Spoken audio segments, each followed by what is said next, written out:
capítulo 20 del libro del Éxodo. Quiero que leamos los primeros 6 versículos del capítulo 20 del libro del Éxodo. Y habló Dios todas estas palabras diciendo: Yo soy el Señor tu Dios que te saqué de la tierra de Egipto, de la casa de servidumbre. No tendrás otros dioses delante de mí. No te harás ídolo ni semejanza alguna de lo que está arriba en el cielo, ni abajo en la tierra, ni en las aguas debajo de la tierra. No los adorarás, ni los servirás, porque yo, el Señor tu Dios, soy Dios celoso, que castigo la iniquidad de los padres sobre los hijos hasta la 3ª y 4ª generación de los que me aborrecen. Y muestro misericordia a millares, a los que me aman y guardan mis mandamientos. Ese es el texto con que Dios inicia el dar de la ley a Moisés y a su pueblo. Y es algo que él hace tempranamente en el tiempo del desierto. No podemos olvidar que este pueblo tenía 400 años de esclavitud en una nación pagana, en una nación sensual, idólatra, carnal. Y sacar a ese pueblo un día y pedirle que al otro día se estuviera relacionando con el Dios que es santo, santo, santo, iba a ser sumamente difícil. De manera que Dios tenía que hacer un trabajo en sus corazones y tenía que sacar mucho de ese corazón y de esa mente antes de permitirles, o más bien antes de que ellos pudieran relacionarse apropiadamente con este Dios que se identifica como Jehová. Nosotros hemos estado en este lugar aquí por 8 años casi, y pensar que al principio yo le había escrito una carta a don Manuel y doña Nilda pidiéndoles que nos permitieran estar aquí por 2 años, y van 8. Gracias por su generosidad y por su dádiva para con Dios y para con nosotros.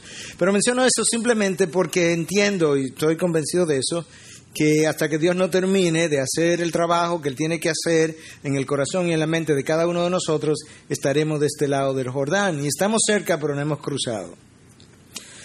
De manera que la pregunta que yo quiero que nos hagamos en el día de hoy es: ¿qué estaba en el corazón y en la mente del pueblo judío y cómo Dios lo reveló y cómo Dios lo sacó, para que cada uno de nosotros pudiera hacer un autoexamen y decir: ¿qué hay en mi mente? ¿Qué hay en mi corazón? ¿Qué ha estado durante estos años de espera? Porque somos un solo pueblo, recuerda. Dios no nos ve individualmente y al mismo tiempo no nos ve individualmente. Cuando Acab pecó, Dios dice: Israel ha pecado. De manera que yo tengo que considerar lo que está en mi vida particular como parte del pueblo y decir: ¿qué Dios quiere y ha estado tratando de sacar en estos años que debiera salir antes de cruzar nuestro Jordán, si pudiéramos decir? Pero recordemos algo, que con relación al pueblo judío, el pueblo israelita en el desierto, ellos vivieron añorando y deseando cosas, y muchas veces esas añoranzas y esos deseos Dios los provoca a través de circunstancias de manera que puedan salir afuera y Él poner en evidencia lo que estaba en mi interior. Cuando este pueblo sale, hicieron un censo, y el censo contó 600,000 hombres de más de 20 años de edad. Cuando el pueblo iba a entrar, hicieron otro censo, 40 años después, 600,000 y pico de hombres, de manera que más o menos esa cantidad de personas murió, o aún más, porque los niños y las mujeres en ese censo no estaban, en el desierto sin poder entrar.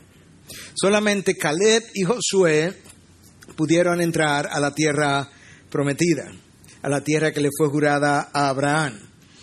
Y la razón fue porque Dios estaba tratando de sacar a Egipto del interior del corazón de esta gente, y cuando no pudo sacar a Egipto de su corazón, lo sacó a ellos de este mundo. Tú no puedes llegar a Israel con mentalidad de Egipto. Tú no puedes convertirte en Israel si todavía piensas como Egipto. De manera que el desierto fue ese periodo transformatorio de cambio y de intercambio de generaciones para preparar a un pueblo para poder entrar. La pregunta es, ¿de qué estaba Dios tratando de limpiarlos a ellos? ¿Y de qué está Dios tratando de limpiarnos a nosotros? Porque la realidad es que la gente no cambia. Ya yo estoy convencido de eso. O sea, nosotros cambiamos, pero me refiero a una generación repite los mismos errores y pecados de la generación anterior. A eso que me refiero cuando digo que la gente no cambia. Entonces, lo que cambian son los protagonistas, los tiempos, pero el drama es el mismo.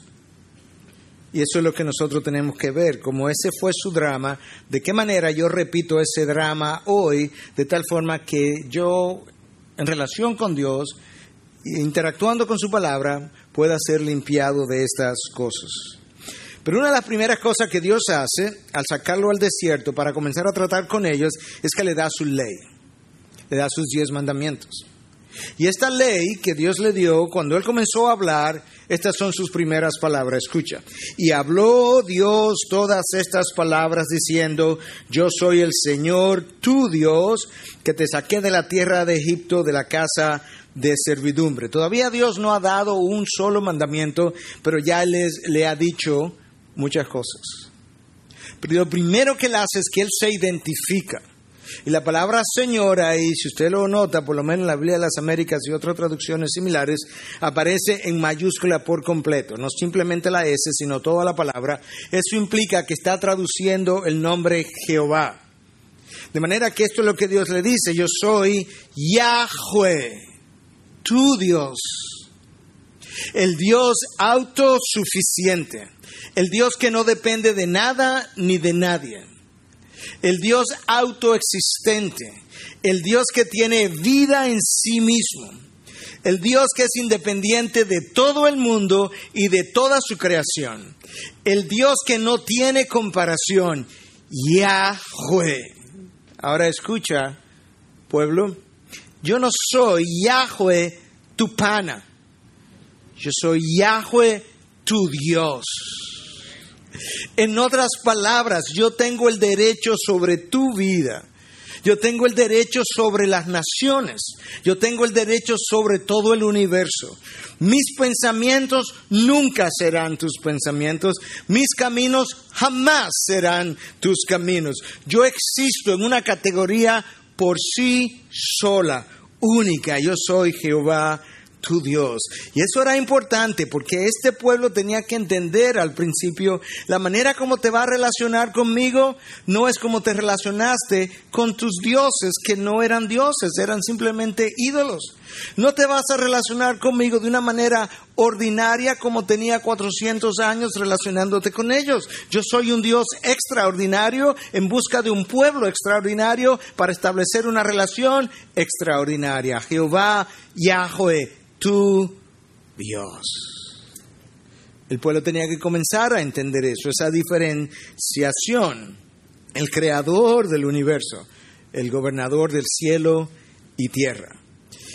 Una de las cosas entonces que Dios estaba tratando de hacer al introducir su ley, antes de darle un solo mandamiento, cuando le dice yo soy Jehová tu Dios, Yahweh es el único nombre propio de Dios. Los demás son calificativos. Señor es un calificativo, Adonai es un calificativo, Elohim es un calificativo.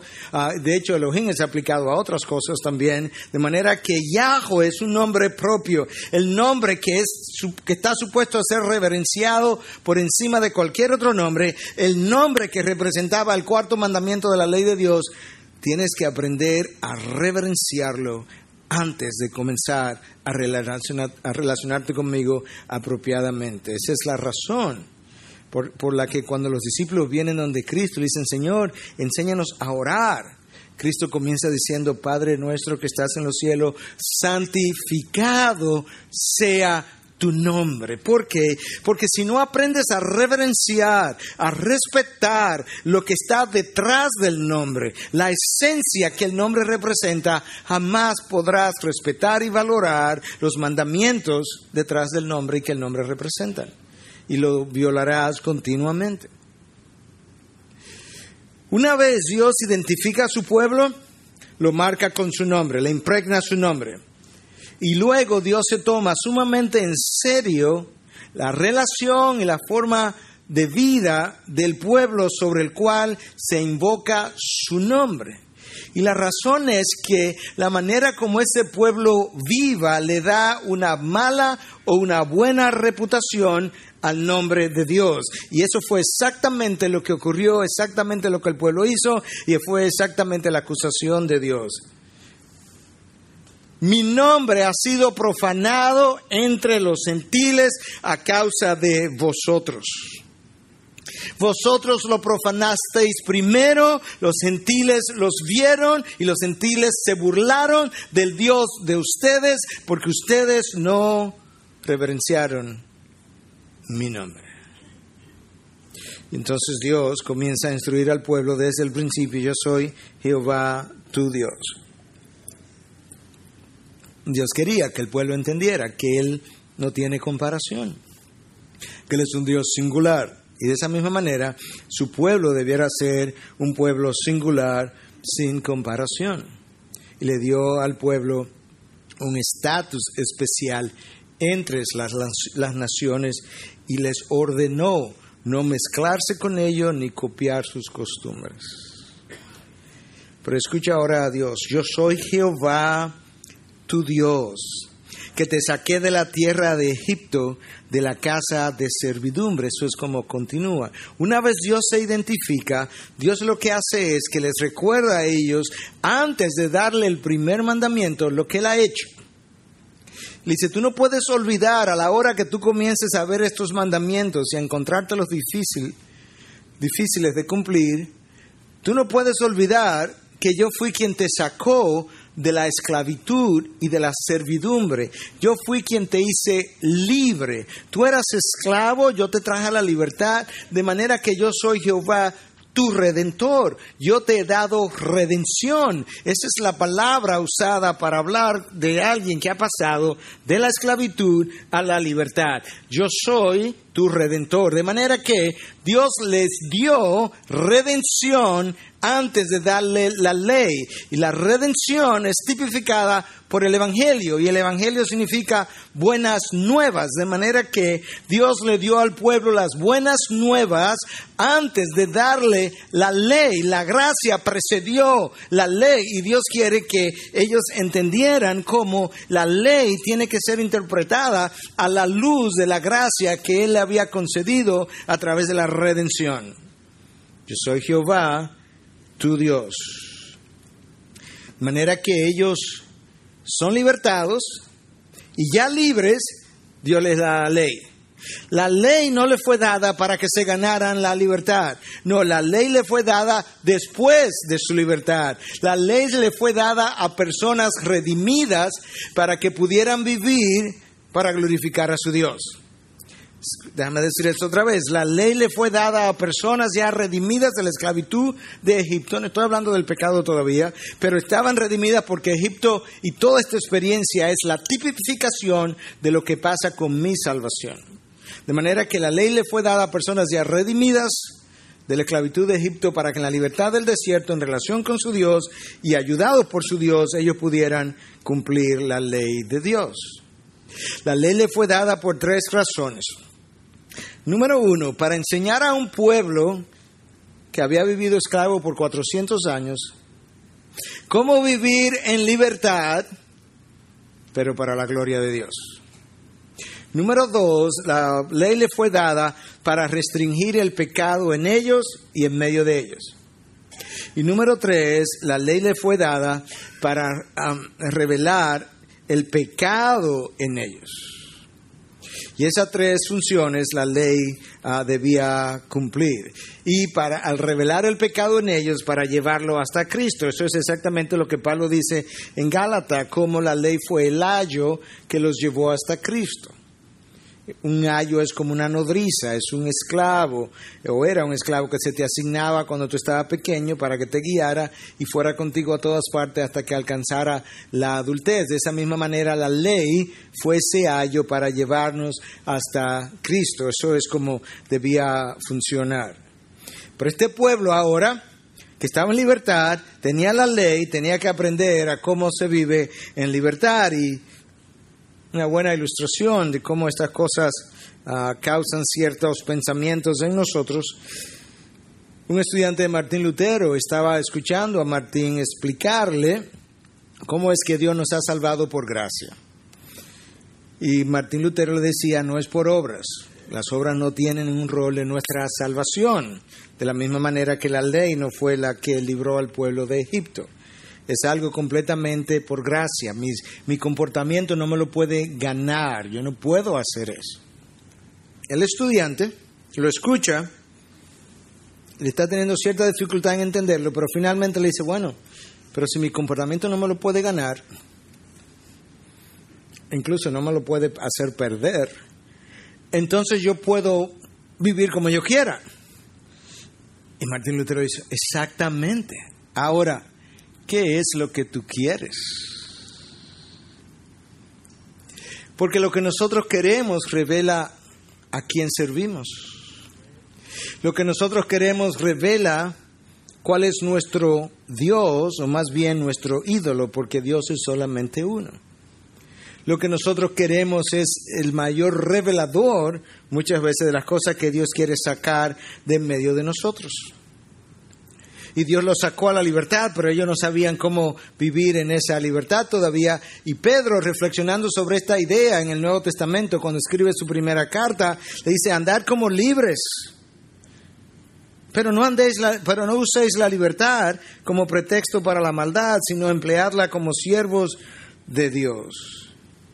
Este pueblo tenía 400 años habiendo sido esclavo de Faraón, había vivido bajo ese yugo, no sabía cómo vivir en libertad, pero el pueblo necesitaba aprender a valorar la ley, porque la ley, aunque le servía de límite, iba a ser una de las bendiciones de Dios. Todas las cosas tienen limitaciones en esta vida, y eso es bueno que el pueblo lo pudiera entender, y la ley era uno de esos límites. Yo lo ilustraba de esta manera: cuando tú tienes a un paracaidista, él tiene la libertad de brincar hacia el aire, y muchas veces lo vemos en caída libre, sin ninguna limitación, pero llegado el momento hay algo que lo limita, y es que él tiene que abrir el paracaídas, porque si él no le abre, él se va a hacer daño. Y no solamente eso, al momento de brincar, él tenía limitaciones de cuáles eran las reglas al brincar. Y no solamente eso, pero todo eso es calculado con la ley de la gravedad, que también lo limita. De manera que nos damos cuenta ahora cómo Dios les da su ley, y la ley le iba a servir de límite, pero ellos iban a tener que aprender a usar los límites, de la misma manera que el paracaidista necesita aprender a usar la ley de la gravedad, necesita aprender a usar las leyes de los vientos, necesita aprender a usar las leyes de su paracaídas. Este pueblo necesitaba aprender a usar las leyes de sus límites, y Dios los saca para enseñarles. La palabra ley en el hebreo, ustedes la conocen, es ¿qué?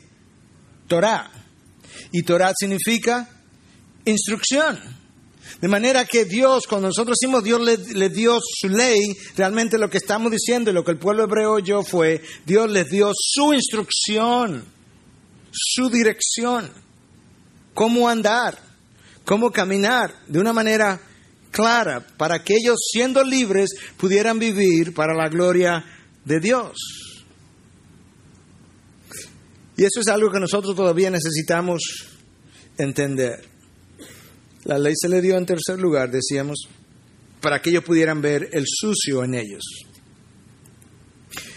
La ley es un espejo, dice la palabra de Dios, y Donald Barnhouse tiene una buena ilustración. Él dice que cuando tú vas al espejo, el espejo tiene por diseño la función de enseñarte que tienes un sucio en el rostro, pero el espejo no te puede limpiar el sucio. Tú no puedes tomar el espejo de la pared y pasártelo por la cara para que te limpie, porque esa no es su función. Lo que el espejo está supuesto a hacer es ayudarte a ver el sucio, para que ahora tú salgas corriendo al agua y te puedas lavar. Y de esa misma manera la ley de Dios como espejo está supuesto a señalarme el sucio en mi corazón, para que yo salga corriendo al agua viva, para que Él me limpie. Y el pueblo tenía que aprender a usar esa ley, porque el pueblo nunca vio la ley como Dios la vio, de la misma manera que raramente el pueblo de Dios hoy, a pesar de mayor revelación, raramente el pueblo de Dios hoy ve la ley como Dios la ve. Déjame decirte lo que Moisés le dice al pueblo antes de cruzar el Jordán, 1 o 2 meses antes de tomar la posesión de la tierra prometida, mientras Moisés escribía el Deuteronomio.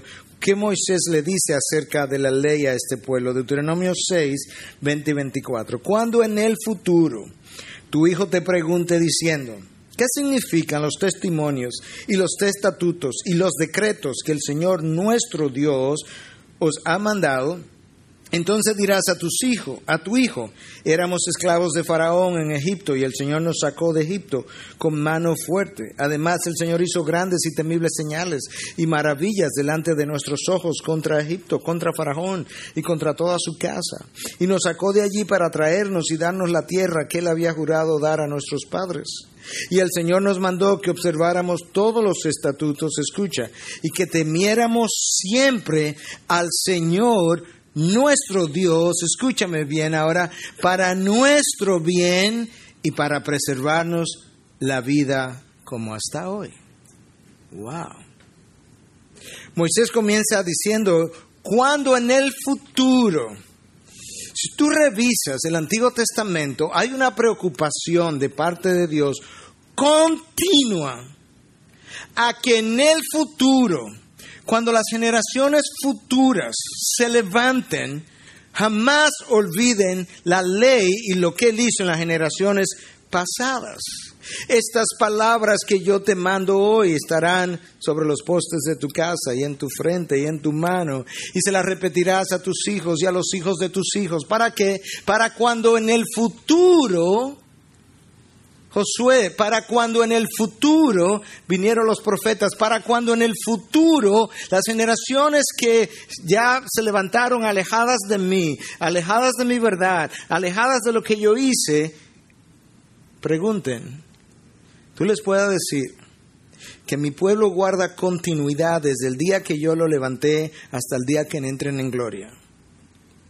Y que el pueblo de Dios del futuro no se puede olvidar de la historia del pueblo de Dios en el pasado, porque son un solo pueblo en relación con un solo Dios. El pasado es revisado continuamente y se les dice, recuérdaselo a las generaciones futuras. Aún en el día de hoy nosotros celebramos en la comunión algo del pasado que Cristo dijo, no lo olvides hasta que yo regrese. Y tú ves esa preocupación, aquí tú lo ves en el texto, cuando en el futuro, y Dios le recuerda entonces, antes de recordarle que esto es para su bien, le dice, yo fui el Dios que lo saqué de la esclavitud de Faraón, yo le di redención antes de darle la ley. Y se la di para su bien y para preservarlo de vida. El pueblo judío nunca vio la ley de Dios de esa manera. Y si somos honestos, la mayoría de nosotros no la vemos de esa manera. La vemos como restrictiva, la vemos como pesada, la vemos como un mal necesario, como algo que, bueno, sí, ahí hay que cumplirlo. Pero Dios no me la dio para que yo la viera de esa manera. Porque Dios entiende que su ley, cuando es apreciada y valorada, que el pueblo tenía que aprender eso en el desierto antes de llegar a la tierra prometida, cuando es apreciada y valorada, entonces el pueblo puede vivir gozosamente, verdaderamente gozosamente, porque hasta ese momento lo que el pueblo ha querido hacer es vivir de otra manera, y la realidad es que muchas veces el pueblo se ha sometido a la ley, pero simplemente vive por mera obediencia. Y Dios dice, no, mi ley yo se la di para su bien, de manera que el pueblo mío pueda someterse a su ley y bajo mi ley vivir gozosamente, agradecidamente, satisfactoriamente, de tal forma que ese pueblo pueda disfrutar de mi ley y de su libertad, porque precisamente la ley yo se la di para libertaros. Es ese entendimiento lo que permite que si un hombre tiene 3 naufragios, si un hombre tiene 5 palizas de palos literalmente, si un hombre tiene 3 palizas de látigos de 39 latigazos cada paliza, si un hombre tiene cárceles y prisiones, si un hombre ha estado en la desnudez, si un hombre ha estado en alta mar varias veces, en naufragios, agarrado quizás de un resto del barco, que si ese hombre entiende la ley de Dios como debe entenderla y la orquestación de Dios como es la orquesta, que ese hombre pueda decir: yo todavía puedo experimentar el gozo y la satisfacción del Señor. ¿Qué fue lo que le permitió a ese Pablo disfrutar del gozo y la satisfacción de Dios en las peores condiciones que tú y yo no podemos hacer todavía? Si somos honestos. Y yo he reflexionado sobre esto y la realidad es que he llegado a la conclusión, poniendo mi propia vida a través del análisis, la diferencia es obvia. Los Pablos logran desterrar todos los ídolos de su corazón y nosotros todavía estamos luchando con algunos de ellos. Un ídolo puede ocupar todo el espacio de mi corazón donde Dios debe estar, o puede ocupar parte del espacio de mi corazón. Para Dios es exactamente lo mismo. El texto que yo leí dice: yo soy Jehová tu Dios, un Dios celoso. Cuando nosotros pensamos en celos, pensamos en una relación de amores, pues piénsalo con Dios exactamente de la misma manera, porque Él no lo reveló de otra forma. Dios le dice al pueblo de Israel: el mayor problema que tengo contigo es que me casé contigo para siempre y con un solo pueblo, y tus amantes, refiriéndose a sus ídolos, han sido muchos. Usted recordará en un sermón de hace 2 o 3 años atrás, como yo le mencioné una frase fuerte, pero es como está en el hebreo. Yo no soy experto en idiomas, no lo pretendo ser, nunca lo seré, pero voy a la gente que sabe de los idiomas. D.A. Carson, interpretando ese texto, dice que el texto en el original literalmente Dios le dice a Israel: debajo de cada árbol tú abriste tus piernas, refiriéndose a sus ídolos espirituales. Me fuiste infiel con dioses. Y Dios le dice: eres una adúltera, refiriéndose a sus ídolos. Esa es la razón por la que Dios, inmediatamente después de decirle: yo soy Jehová tu Dios que te sacó de la tierra de Egipto, de la casa de servidumbre, inmediatamente después le dice lo siguiente: no tendrás otros dioses delante de mí. Ese es el próximo versículo.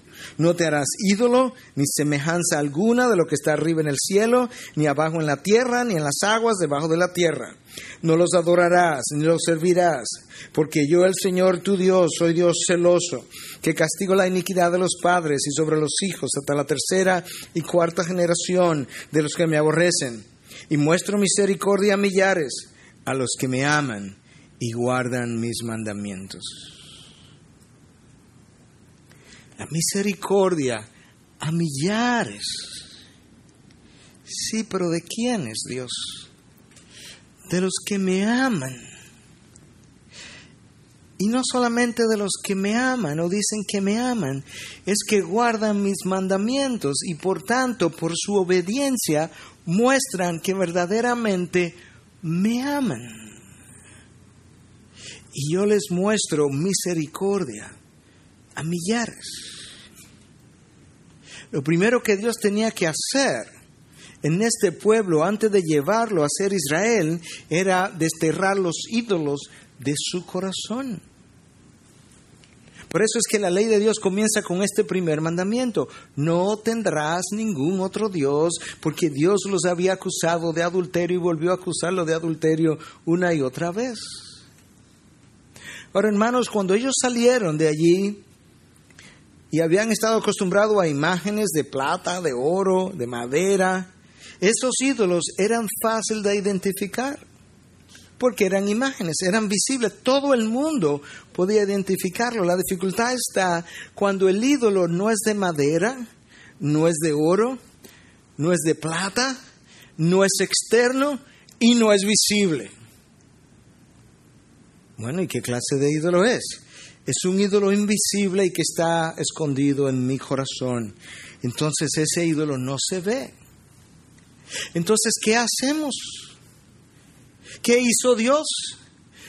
¿Por qué circunstancia los dejó atravesar Dios para mostrar y sacar del corazón los ídolos?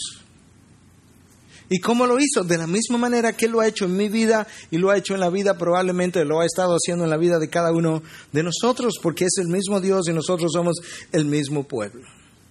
Cuando tú revisas esta historia, tú te das cuenta que sus añoranzas, sus quejas, sus iras, orquestadas por Dios, pusieron de manifiesto sus dioses. Y Dios lo deja ver de una manera singular. Si hay algo que sale a relucir claramente en este libro, es el lugar que tenía Egipto y el alimento y la dieta de Egipto en la mente del pueblo israelita. Increíble, por 40 años. Es ese el pueblo que sale de Egipto y se queda pensando y añorando su anterior manera de vivir. El pueblo no podía apreciar la futura manera de vivir de Jehová en su exclusivismo. Nunca lo pudo asimilar. Y esa es la razón por la que este pueblo israelita quería volver a Egipto. Pero tú no puedes llegar a Egipto, no puedes llegar a Israel con mentalidad de Egipto, como dijimos. Ni puedes convertirte en Israel queriendo vivir en Egipto. Y lo increíble es que este pueblo, cualquiera hubiese pensado que ellos estaban añorando volver a Egipto porque en Egipto ellos fueron la clase dominante. Cualquiera cree eso. No, ellos eran la clase esclavizada. Ella era la clase abusada.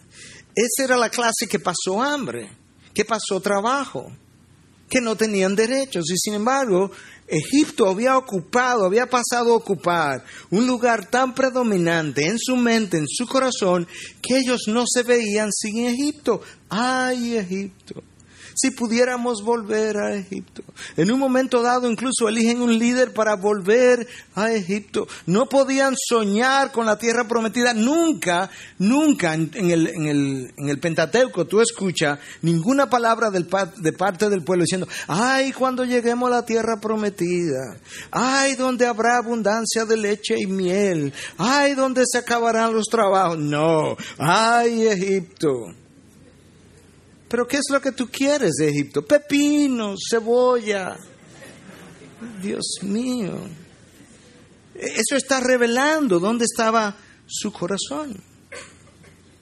Entonces Dios le dice: ok, tienen hambre, ¿verdad? El hambre ha comenzado a revelar a través de su ira y su queja dónde está su Dios. Se lo voy a mostrar una vez más. Aquí va el maná. Pero hay una limitante. ¿Cuál es Dios? Yo le voy a dar maná fresco, cocinado en los cielos todos los días. No tomes maná para el otro día, que se te daña.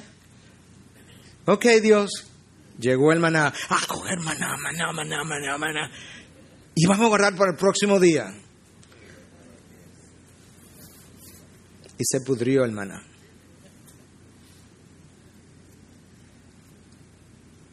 Mostró Dios cuál era su corazón, su estómago.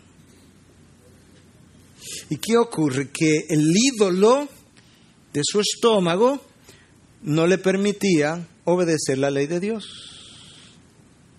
Nuestros ídolos del corazón no nos permiten obedecer la ley de Dios. El pueblo vuelve a quejarse. Dios dice: ok, y ahora es: ay, la carne de Egipto, si tuviéramos carne. ¿Tú quieres carne? Yo te voy a dar codornices, carne, por 30 días hasta que te salga por tus narices, le dice Dios. Dios le dijo: se lo va a dar por 30 días. el texto dice que cuando comenzaron a llegar las codornices, el pueblo estuvo recogiendo codornices todo el día del primer día, toda la noche y toda la mañana siguiente, 36 horas recogiendo codornices. Dios le dijo que le iba a dar 30 días de codornices. Su Dios estaba siendo puesto en evidencia. Su estómago, el egipcio. Y cuando les faltó su Dios, su dieta, la ira brotó. Me dice, ahí está. Nuestras iras revelan nuestros dioses. Quizá esto nos ayude. Alexander Solzhenitsyn, aquel famoso escritor ruso que terminó en el campo de concentración, famoso después de su salida, cuando escribe el famoso, bueno, famoso antes y mucho más famoso después, el archipiélago de Gulag. Él escribe escribió otro librito, creo que se llamó Un día en la vida de Iván Denisovich. Iván Denisovich era un prisionero ateo, pero junto con él había un compañero en la celda de prisión cristiano de nombre Alyosha. Entonces Iván va donde Alyosha un día y le dice, yo no puedo creer que ustedes creen en ese Dios. Un Dios que te deja pasar hambre. Un Dios que no nos da alimento. Es más, si ese Dios es tan real, ¿por qué tú no le pides a ese Dios que nos dé alimento? Y Alyosha le dice, no. Yo creo que nosotros, los cristianos, lo que debemos orar es que Dios saque de nuestro corazón la escoria de nuestra ira. Y Denisovich se quedó. ¿Qué tú le dices a una respuesta como esa? Este hombre había logrado destruir su ídolo del hambre y del estómago. No lo podía dominar. Él reconocía, todavía queda en nosotros un ídolo mayor que él llama la escoria de nuestra ira. Nuestra ira revela a nuestros dioses. La mía también. Para algunos de nosotros ese Dios es la comodidad, y cuando alguien nos interrumpe la comodidad, inmediatamente nos irritamos. Porque mi Dios ha sido tocado. Para algunos de nosotros nuestro Dios son mis cosas, quizá mi carro.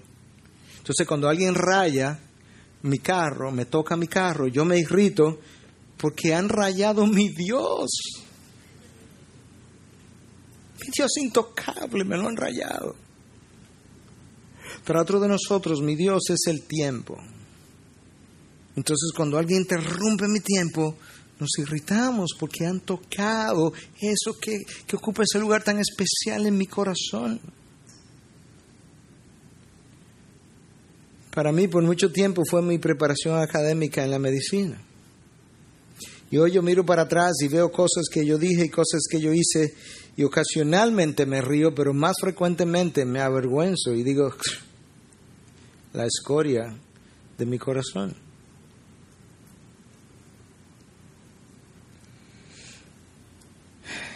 Y esas molestias de ese entonces revelaban cuál era mi Dios. Cuando alguien,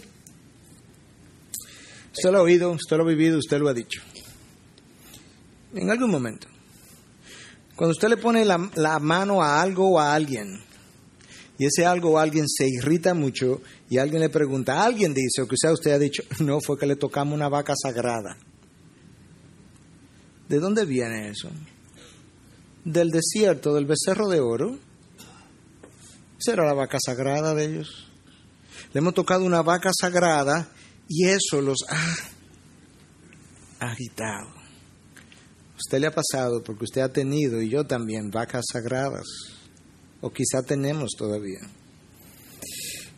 Algunos de nosotros tenemos ganados enteros.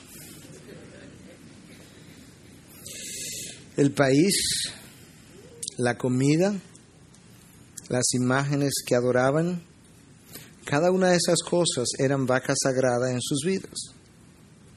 Un ídolo es cualquier cosa que logra dominarnos.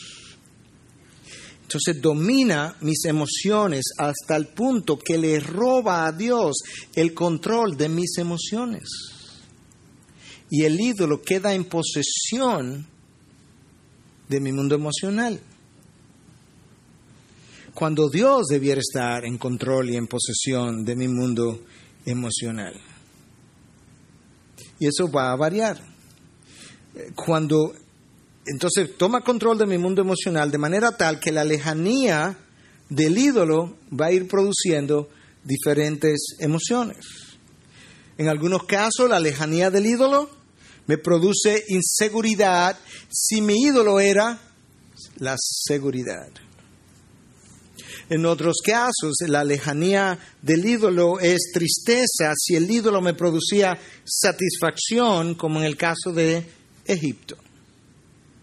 En otros casos, la lejanía del ídolo nos va a hacer sentir irritados si ese ídolo es algo con lo que yo no puedo vivir o con lo que yo he decidido que no quiero vivir, o sin lo que no puedo vivir si yo he decidido eso. Entonces la lejanía del ídolo nos irrita. Al final del camino, el resultado es el mismo. El ídolo ha quedado en posesión de mi mundo emocional y no Dios. El ídolo nos produce reacciones placenteras, por eso lo conservamos, por eso lo guardamos, por eso lo cuidamos, y la lejanía del ídolo produce emociones que no honran a Dios. Eso es como se da. Eso es como Dios lo trabaja al pueblo en el desierto. ¿Qué es eso que me importa tanto, que es capaz de robarme el gozo de mi salvación? ¿Qué es eso que me importa tanto, que es capaz de robarme la paz que trasciende el entendimiento?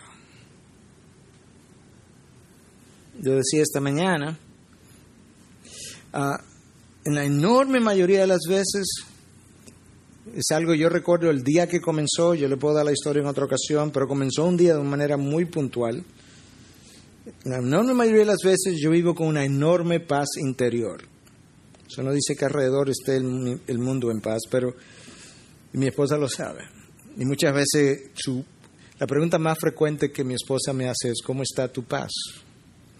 Pero de vez en cuando algo me roba la paz. Y eso me desencaja. Inmediatamente yo he comenzado y he aprendido a hacer un ejercicio. Para mí, estoy pasando mi vivencia. Yo creo la palabra. Si la palabra lo dice y solamente tiene que decirlo una vez, no tiene que repetírmelo para yo creerlo. La palabra de Dios me dice, presentad todas vuestras peticiones y súplica a vuestro Dios con acción de gracias. Y la paz que trasciende el entendimiento os seguirá. Cuando mi paz se va, yo comienzo a hacer este ejercicio y le doy para atrás a la película y digo, Miguel, ¿dónde dejaste de ser agradecido? Y Dios me lo enseña. Porque en ese punto coyuntural se te fue la paz. ¿Dónde me ha estado orando y trayéndome las peticiones y súplicas sin acción de gracias? Porque lo he hecho más de una vez. Acerca de eso mismo que te molesta. Agradécemelo. Y yo voy donde Dios. Y ahora tengo que arrepentirme. Tengo que arrepentirme por no haber sido agradecido. Tengo que arrepentirme por lo que permití que me robara la paz. Tengo que arrepentirme por la ira no santa que experimentamos. Gracias a Dios por Cristo Jesús que nos perdona. Pero eso es usualmente, eso es un ejercicio que yo he ido aprendiendo a hacer. Agustín lo ilustró. Agustín decía en su libro Confesiones de San Agustín que cuando él estaba pequeño, cuando sus superiores no le daban lo que él demandaba, lo que él pedía, lo que él exigía, él se indignaba y decidía vengarse con lágrimas. ¡Ah! Entonces él dice en esas confesiones, yo fui descubriendo retrospectivamente dónde estaban también mis ídolos, aún en esa ocasión. Ustedes recuerdan que en una ocasión, no hace mucho tiempo atrás, este templo se quemó. Después tuvimos una noche de confesión. Y en esa noche de confesión hubo diferentes confesiones idolátricas. No tengo que entrar en el detalle, los que estuvieron ahí las oyeron. Y después por unos meses hubo quejas acerca de dónde estábamos. En vez de quizás agradecimiento por el lugar que Dios había provisto. Bueno, pastor, pero habían las dos cosas. Bueno, entonces el ídolo, quizá en mi caso, si lo hice en algún momento, cuando lo hice, pues fue mi caso también. Entonces el ídolo, que quizá no era necesariamente la facilidad, pero quizá la comodidad de la facilidad, estaba ocupando una porción del corazón donde debía estar Dios completamente. Porque Dios no nos pudo haber dado un mejor lugar y una mejor localización. Entonces te das cuenta cómo esas cosas salen a relucir. Por eso decía Matthew Henry, todo lo que es amado, temido, servido por encima de Dios, aquello en lo que nos deleitamos y aquello en lo que dependemos, de eso hacemos un Dios. Todo lo que es amado, temido, servido por encima de Dios, aquello en lo que nos deleitamos y aquello en lo que dependemos, de eso hacemos un Dios. Y Dios dice, ¿sabes qué? Debes vivir complacido y satisfecho en mí. Entonces, no solamente nuestras iras revelan nuestros dioses, nuestros temores revelan nuestros dioses. Si uno de mis temores es la provisión en el día de mañana para mí, para mi familia, para mis hijos, yo acabo de revelar mi ídolo. ¿Cuál es tu ídolo? La seguridad, que la he colocado por encima de Dios. Como Dios está aquí, la seguridad está por encima de Dios. En el día de mañana, cuando pienso en esa provisión, me entra el pánico. ¿Por qué? Porque yo he estado sirviendo a la seguridad por encima de mi Dios. Dios dice, si me sirvieras a mí primero, recordarás que yo soy tu provisión y tu seguridad. Por tanto, si me sirvieras primero y no tuvieras el ídolo de la seguridad, no tendrías temor. El temor viene porque yo no estoy siendo servido primero en esa área. Cuando me preocupa tanto la aprobación del hombre, yo he hecho del hombre un ídolo. Cuando ando siempre buscando la aprobación del otro. Por eso creo que usted tiene que leer el libro Cuando Dios es muy pequeño y el hombre es muy grande. Porque tenemos esa adicción a sentirnos aprobados por el hombre. Claro, el hombre ha sido mi ídolo por encima de mi Dios. Entonces ahora también nuestros temores revelan nuestros ídolos. Yo menciono todo eso porque, como ya he dicho en otras ocasiones, yo creo que Dios nos quiere usar, nos está usando como iglesia, nos ha ido dando muestra de eso. Creo que Dios nos quiere usar en nuestra nación. Creo que Dios quiere usarnos en América Latina. Él ha comenzado a abrir esas puertas. Algo que cuando se me olvida, mi esposa me recuerda, lo pensaste, lo hablaste y lo escribiste en 1996, antes de venir, simplemente está viendo el cumplimiento de algo que Dios puso en tu corazón. Bueno, pastor, ¿y a qué viene todo eso? No vaya tan rápido. Es porque si eso es verdad, recuérdese que la voluntad de Dios es buena, agradable y perfecta, pero tiene que ser verificada, dice el mismo texto. Entonces, si eso es verdad, la iremos verificando. Pero si eso es verdad, antes de que eso realmente tome forma, full flesh, como dicen en inglés, antes de que eso ocurra, Dios tiene que hacer algo en el corazón nuestro como pueblo como iglesia. Que lo está haciendo, pero Él no ha terminado. De manera que Dios nos llevará a ese lugar y nos llevará a la próxima tierra cuando el trabajo que Dios tenga que hacer en cada uno de nosotros de manera individual, lo que Dios haya considerado, porque Él es que lo determina, termina. Recordemos que Dios nos ve individualmente, pero nos ve como pueblo colectivamente. Somos una persona, pero somos un gran pueblo. Y por eso yo les recordaba, cuando acá pecó, Dios nos dice, tengo un problema con Israel porque acá pecó. Dios dice, Josué, tengo un problema con ustedes porque Israel pecó. En otras palabras, todavía hay un hombre, uno solo, en medio de ustedes que tiene un gran ídolo en el corazón, que es el oro y el manto babilónico, que a pesar de mis instrucciones claras, no fueron obedecidas, porque el ídolo en el corazón se lo impidió. ¿Por qué es que cuando Josué se arrodilla y le pregunta a Dios, ¿por qué fuimos derrotados? Dios le dice, párate Josué, párate de ahí y no sigas de rodillas. En otras palabras, esto no es ningún misterio. ¿Tú lo sabes? ¿Qué yo le dije? Que si seguían mi ley, iban a tener victoria. No la tuvieron. Averigua quién violó la ley. Párate, no tienes que seguir orando, párate. No hablemos de eso. Que tú sabes la respuesta.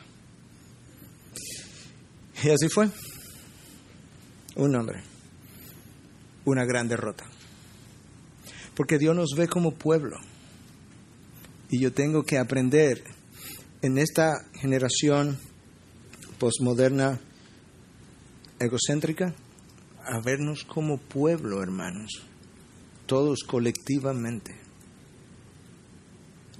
Dios sacó a su pueblo para hacer de ellos un pueblo único, tan único que le prohibió juntarse incluso con los de afuera. Dios hizo algo tan especial que le dio al pueblo una religión exclusiva, y cuando le dio su religión le dice, y esa religión es tu cultura, no tienes que agregarle nada más. Como te comportas, adoras, y como adoras, te comportas. No hay diferencia, porque eso es como yo soy. Este va a ser un pueblo único. No va a haber ningún otro pueblo como este. ¿Por qué Dios? Porque representa a un Dios único, de tal manera que cuando el mundo los vea en ustedes impregnada la imagen del Dios único y singular. Por eso Dios le dio algo tan exclusivo. De ahí el mandato del Nuevo Testamento, no juntéis en yugo desiguales, todavía procurando el mismo principio. Decía que una de las cosas que aprecié, pero aparentemente fue apreciada por más de una persona, incluyendo algunos de los líderes que estuvieron ahí de el último Juntos por el Evangelio, cuando Tabiti hablaba acerca de, no me acuerdo el título exacto de su mensaje, en la última parte decía, hermanos, no nos confundamos, la iglesia no es multicultural, nunca lo ha sido el pueblo de Dios. El pueblo de Dios es monocultural, es multiétnico. No es lo mismo multiétnico que multicultural. Y él mismo hacía la pregunta y él mismo la contestaba. Entonces él decía, ¿y cómo hacemos con todas estas cosas que traemos de las diferentes etnias? Shed that off. Quítalo, elimínalo. Que eso no es. El pueblo de Dios es monocultura. Tenemos una cultura única y exclusiva para representar al único y exclusivo Dios. Dios quiere que su pueblo sea especial, hermano. Y entonces, siendo así, llevarlo a la tierra prometida y tener una relación especial que nadie puede tener con Él. Yo creo que lo que Dios hizo en el pueblo israelita en el desierto tiene mucho que enseñarnos a nosotros que también estamos en la espera, ya sea de manera individual o de manera colectiva. Integridad y Sabiduría es una producción que llega hasta ustedes gracias a los aportes de individuos y empresas comprometidos con la defensa de la fe.